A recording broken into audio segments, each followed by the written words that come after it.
دماغ عام طور پر ایسا نہیں ہونے دیتا، مگر جب دماغ کسی کمزور حالت، بیماری، آکسیجن کی کمی کا شکار ہو تو پھر ایسا ممکن ہو جاتا ہے اور دماغ غلطی کرنے لگتا ہے اور اسی صورت میں اسے چیزیں دکھائی دینے لگتی ہیں۔ ہلوسینیشن کی ایک بہت بڑی وجہ obstructive sleep apnea بھی ہے۔ آج سے چند دہائیاں قبل تک اس بیماری سے متعلق معلومات عوام الناس میں نہ ہونے کے برابر تھی۔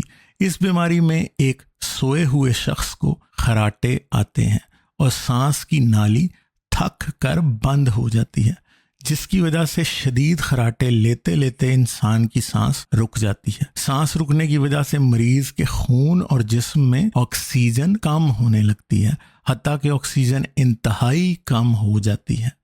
دماغ اس بات کو جان لیتا ہے اور پھر انسان ایک جھٹکے سے اٹھ بیٹھتا ہے۔